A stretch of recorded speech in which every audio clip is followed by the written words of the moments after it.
Vocês já ouviram falar de Serra das Sombras? Não? Bem, sentem-se confortavelmente e preparem-se para uma história que irá arrepiar cada fio de cabelo do seu corpo. Imaginem uma pequena cidade aninhada entre montanhas imponentes, onde a neblina parece ter vida própria, serpenteando pelas ruas estreitas de paralelepípedos. É aqui, neste lugar esquecido pelo tempo, que nossa história começa. Era uma tarde de outono quando vi Serra das Sombras pela primeira vez. O vento frio cortava meu rosto enquanto eu, Carlos Mendes, repórter investigativo do Notícias do Inexplicável, chegava à cidade. O ar estava carregado, não apenas pela umidade da serra, mas por algo mais, algo que fazia minha pele arrepiar.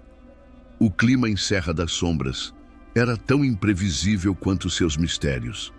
Nuvens pesadas pairavam constantemente sobre as montanhas, prontas para desabar em chuvas torrenciais a qualquer momento.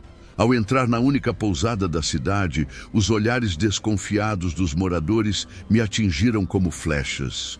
O burburinho cessou abruptamente. Era como se eu tivesse interrompido uma conversa proibida. Mais um curioso, não é? A voz rouca da senhora atrás do balcão quebrou o silêncio. Veio atrás das histórias do trem. Eu assenti, sentindo o peso daquelas palavras. Mal sabia eu que aquela simples pergunta seria o começo de uma jornada que mudaria minha vida para sempre. Naquela noite, deitado em minha cama, ouvi pela primeira vez um apito distante, melancólico, ecoando através das montanhas. Um som que não deveria existir, pois os trilhos da Serra das Sombras estavam abandonados há décadas. Amigos, preparem-se. A história do trem fantasma da Serra está apenas começando e garanto a vocês, a verdade é mais assustadora do que qualquer lenda poderia ser. Na manhã seguinte, encontrei-me no café da Dona Zulmira, o ponto de encontro da cidade. O aroma de café fresco preenchia o ar, mas nem mesmo isso conseguia dissipar a tensão palpável. Então, você quer saber sobre o trem? A voz trêmula pertencia a seu Joaquim, um senhor de seus 80 anos. Rapaz, há coisas que é melhor deixar quietas. Mas eu insisti, e as histórias começaram a fluir como um rio represado, que finalmente encontra uma brecha. Dona Maria, a florista. Toda noite de lua cheia, o apito ecoa.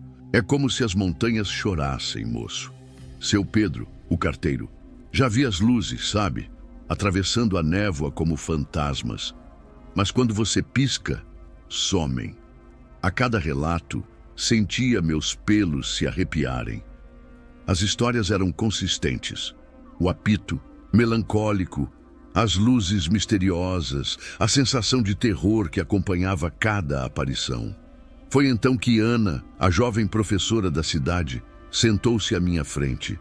Seus olhos verdes brilhavam com uma mistura de medo e excitação. Senhor jornalista, ela sussurrou, inclinando-se para mais perto. Eu não apenas vi o trem, eu estive dentro dele. O café inteiro ficou em silêncio. Podia-se ouvir um alfinete cair. Foi há 2 semanas, Ana continuou, sua voz mal passando, de um murmúrio.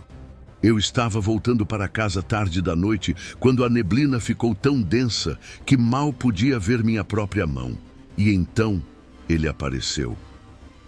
Ela descreveu vagões antigos, janelas embaçadas e silhuetas sombrias dos passageiros. Mas o mais estranho, ela concluiu, seus olhos encontrando os meus, foi o condutor.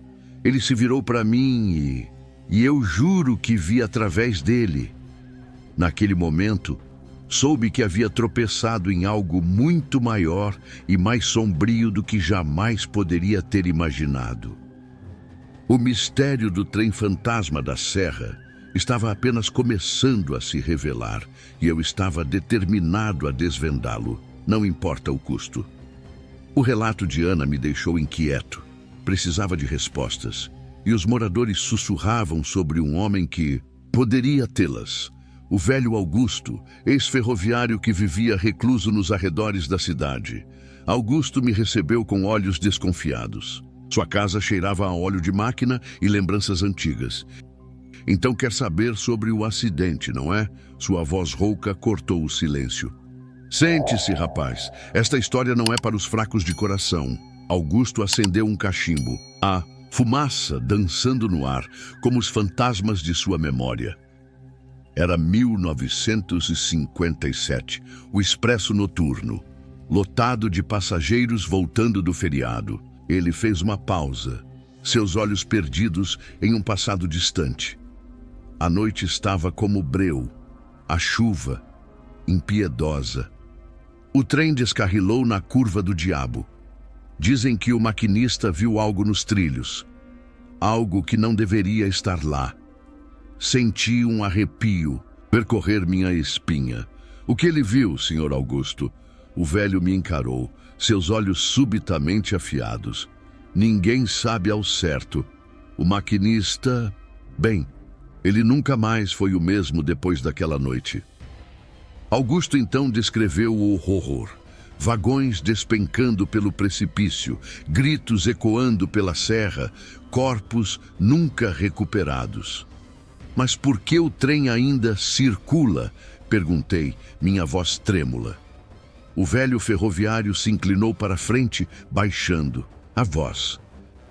Alguns dizem que é porque as almas não encontraram descanso. Outros acreditam que o maquinista viu naquela noite ainda está lá, preso entre nosso mundo e o além. Quando me levantei para sair, Augusto agarrou meu braço. Seus olhos brilhavam com uma urgência febril. Rapaz, se quer realmente entender, precisa encontrar o diário do maquinista. Ele registrou tudo lá, coisas que ninguém mais sabe. Mas, cuidado, há segredos que, uma vez revelados, não podem ser esquecidos. Saí da casa de Augusto com mais perguntas do que respostas. O diário do maquinista, onde poderia estar? E que segredos ele guardava? Mal sabia eu que essa pista enigmática me levaria às profundezas de um mistério muito mais sombrio do que eu poderia imaginar. O sol mal havia nascido quando me encontrei na entrada da antiga linha férrea. Comigo estavam Ana, a professora, e João, um jovem guia local. O ar estava pesado com a promessa de revelações. Cuidado onde pisam, advertiu João, sua voz tensa. Estes trilhos guardam mais do que apenas memórias. Avançamos pela vegetação densa que engolia os trilhos enferrujados. O silêncio era opressivo, quebrado apenas pelo ocasional pio de um pássaro solitário. Ali! Exclamou Ana, apontando. Diante de nós, parcialmente oculto pela vegetação, estava um pedaço retorcido de metal. Parte de um vagão, murmurou João, sua voz um misto de reverência e medo. Continuamos, nossos olhos atentos a cada detalhe. Foi então que notei algo estranho. Olhem isso, chamei, apontando para os trilhos. Estas marcas parecem recentes. João se ajoelhou examinando de perto. Impossível, sussurrou. Nenhum trem passa por aqui há décadas. Todos congelamos. Por um momento tive a sensação inquietante de estarmos sendo observados. Foi Ana quem quebrou o silêncio. Carlos, ali! Sua voz tremia. Meio enterrado entre os trilhos, estava um pequeno objeto metálico. Com cuidado, o desenterrei. É um relógio de bolso, disse, limpando a terra. Na tampa, uma inscrição. Para meu amado Thomas, sempre sua Elizabeth, 1957. Um arrepio coletivo percorreu nosso grupo. O relógio, contra todas as probabilidades, ainda funcionava, seu tic-tac ecoando como um lembrete fantasmagórico do passado. Precisamos sair daqui, João murmurou, seus olhos varrendo nervosamente a floresta ao redor. Enquanto nos apressávamos de volta, não pude evitar a sensação de que havíamos cruzado uma linha invisível. o mistério do trem fantasma acabara de ganhar uma nova e perturbadora dimensão. A noite caiu sobre Serra das Sombras como um manto pesado. Eu, Ana e João nos encontrávamos sentados em um pequeno descampado próximo aos trilhos abandonados. A lua cheia pairava no céu, banhando a paisagem com uma luz espectral. "Tem certeza de que isso é uma boa ideia?" sussurrou Ana, sua voz tremendo. Ligeiramente, antes que eu pudesse responder, João nos silenciou com um gesto brusco. "Ouviram isso?" ele murmurou, os olhos arregalados. Ficamos imóveis, nossos sentidos em alerta máximo. O silêncio que se seguiu era quase ensurdecedor. De repente, um vento frio e inexplicável nos envolveu. Senti os pelos da minha nuca se eriçarem. "Olhem!" Ana apontou para a linha do horizonte. Lá, entre as árvores distantes, vimos um brilho tênue. Não era constante, mas piscava como se estivesse em movimento. "Impossível", murmurei, meu coração acelerando. "Aquela área não tem estradas nem casas." O brilho foi ficando mais forte, mais próximo. E então, tão subitamente quanto apareceu, sumiu. Mas nosso alívio durou pouco. Vocês estão sentindo isso?" João perguntou, sua voz mal passando de um sussurro. Eu sabia exatamente do que ele estava falando. Era como se olhos invisíveis nos observassem de todas as direções. A escuridão ao nosso redor parecia viva, pulsante, e então ouvimos, claro, como o dia, o som inconfundível de rodas de metal sobre trilhos. Mas não vinha da direção dos trilhos abandonados. Parecia vir de cima de nós. Ana agarrou meu braço com força. "Carlos!"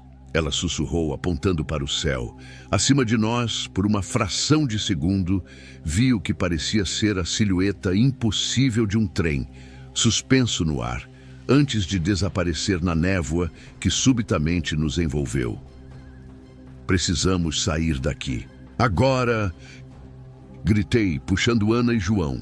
Enquanto corríamos de volta à cidade, o som do apito do trem ecoava atrás de nós como uma risada fantasmagórica na noite. 3 noites após nossa primeira vigília, retornamos aos trilhos. A lua estava oculta por nuvens pesadas e uma névoa densa cobria tudo como um sudário fantasmagórico. "Não deveríamos estar aqui", murmurou João, sua voz trêmula. Mal sabia ele o quanto estava certo.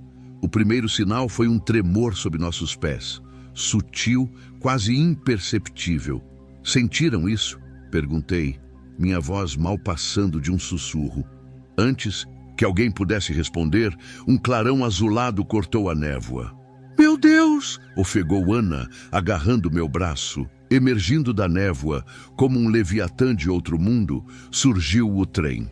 Seus vagões, de um preto fosco e enferrujado, pareciam absorver a pouca luz ao redor. As janelas emitiam um brilho espectral, azulado. O trem parou diante de nós, imponente e impossível. "Isso não pode ser real", murmurou João, sua voz embargada pelo medo. As portas dos vagões se abriram com um gemido metálico. E então, eles começaram a sair. Figuras translúcidas, vestidas com roupas de uma época há muito passada, desceram do trem. Seus rostos eram máscaras de agonia e confusão. "Eles não sabem que estão..." Eu não consegui terminar a frase. Um dos espectros, uma mulher jovem em um vestido dos anos 50, olhou diretamente para nós. Seus olhos, embora vazios, pareciam nos perfurar a alma. Foi então que ouvi o grito sufocado de Ana. "Vovó!" Sua voz era uma mistura de choque e incredulidade. A figura espectral da mulher parou, virando-se lentamente em nossa direção. Seus olhos nebulosos encontraram os de Ana, e por um momento pareceu haver um lampejo de reconhecimento. "Ana", sussurrei, "você conhece?" "É minha avó", ela respondeu, lágrimas escorrendo por seu rosto. Ela estava neste trem. Nunca encontraram seu corpo. Subitamente todos os espectros se viraram em nossa direção. O ar ficou gelado e senti como se mãos invisíveis agarrassem meu peito. "Temos que sair daqui", gritou João, puxando-nos, enquanto corríamos.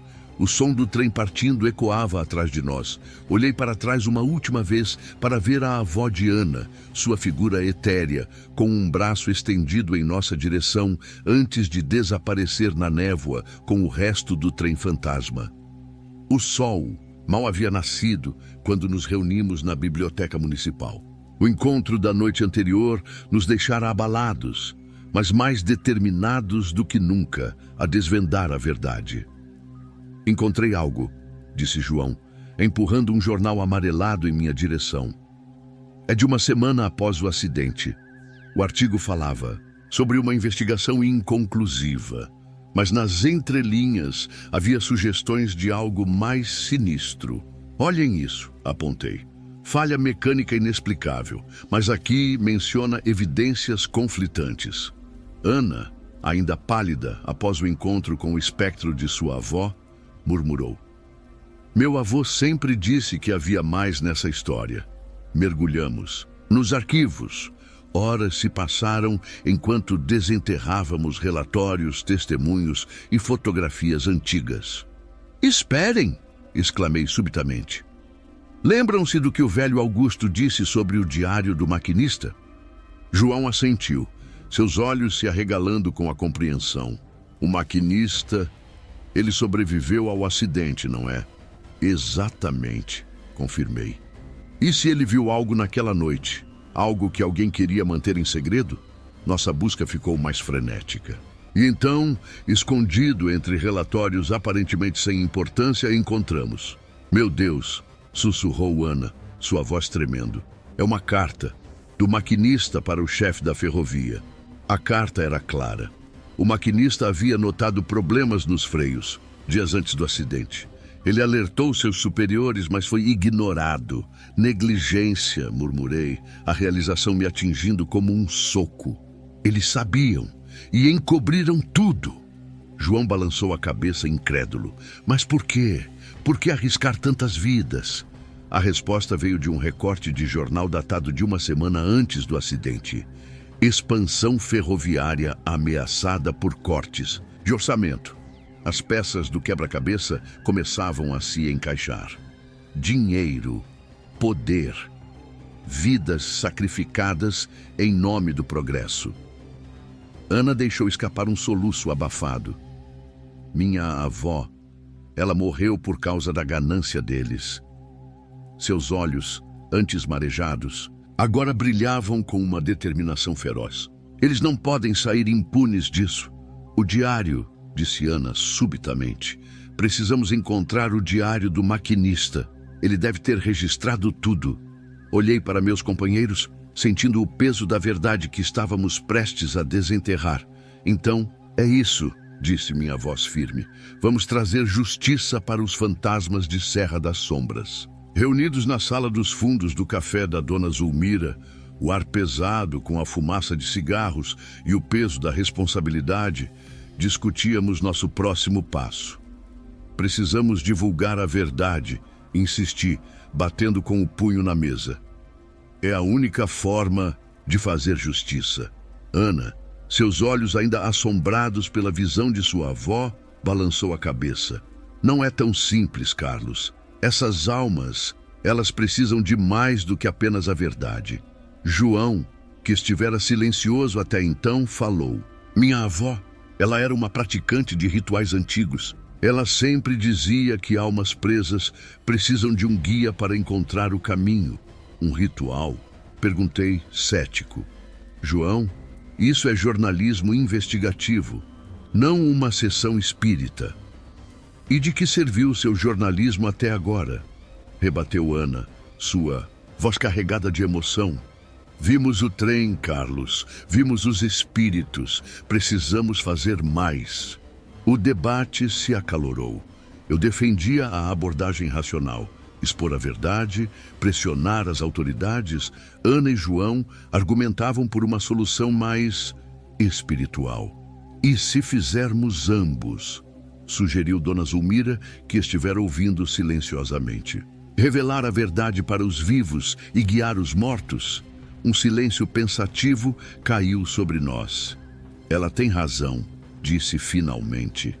Podemos realizar o ritual nos trilhos à meia-noite, quando o trem geralmente aparece. Ao mesmo tempo, eu publicarei a história expondo tudo. João assentiu lentamente. Vou precisar de alguns itens para o ritual. Velas, ervas. E eu vou contatar meu editor, acrescentei. Esta história precisa ser contada. Ana nos olhou, seus olhos brilhando com determinação. Então está decidido. Amanhã à noite libertaremos os espíritos do trem fantasma da Serra. Enquanto nos preparávamos para partir, não pude deixar de sentir um arrepio. Estávamos prestes a mexer com forças além da nossa compreensão. Só esperava que estivéssemos fazendo a coisa certa. A tempestade rugia enquanto nos aproximávamos dos trilhos abandonados. Relâmpagos cortavam o céu, iluminando nossos rostos tensos. É agora, murmurei, checando meu relógio. Meia-noite se aproximava. João acendeu as velas dispostas em círculo, suas mãos tremendo ligeiramente. Ana, segurando um buquê de ervas, começou a recitar palavras em uma língua antiga. De repente o vento mudou. A chuva parou abruptamente. Está vindo, sussurrou Ana, sua voz mal audível. O trem fantasma emergiu da névoa, mais real e aterrorizante do que nunca. As portas se abriram e os espectros começaram a sair. Agora, Carlos, gritou João. Engoli em seco e dei um passo à frente. Escutem, gritei para os espíritos. Sabemos a verdade, o acidente foi negligência. Vocês foram traídos. Os espectros pararam, seus olhos vazios fixos em mim. Por um momento terrível, pensei ter cometido um erro fatal. Continue, urgiu Ana, sua voz trêmula, mas as palavras ficaram presas em minha garganta. E se estivéssemos errados? E se isso só piorasse as coisas? Foi então que vi ela, a avó de Ana. Seu olhar, antes vazio, agora brilhava com um lampejo de compreensão. Respirei fundo. Era agora ou nunca? Vocês merecem paz, continuei, minha voz ganhando força. A verdade foi revelada. Vocês podem seguir em frente agora. O ar ao nosso redor começou a girar, carregado de energia sobrenatural. Os espíritos, um por um, começaram a brilhar com uma luz etérea. Está funcionando, sussurrou João, incrédulo. Amanhã, após aquela noite fatídica, trouxe consigo uma sensação de paz que há muito tempo não se sentia em Serra das Sombras. As ruas, antes tensas e silenciosas, agora zumbiam com conversas animadas. Enquanto arrumava minhas malas na pousada, não pude deixar de sentir uma mistura de alívio e melancolia. Então você está indo embora, disse Ana, parada na porta do meu quarto. Assenti, olhando pela janela para as montanhas distantes. A história está contada. Os espíritos estão em paz. Mas mesmo enquanto dizia essas palavras, uma dúvida persistia no fundo da minha mente. Ao dirigir para fora da cidade, olhei pelo retrovisor. Serra das Sombras diminuía na distância, envolta em sua névoa eterna. Foi então que ouvi, distante, quase imperceptível, o apito de um trem. Balancei a cabeça, tentando convencer-me de que era apenas minha imaginação.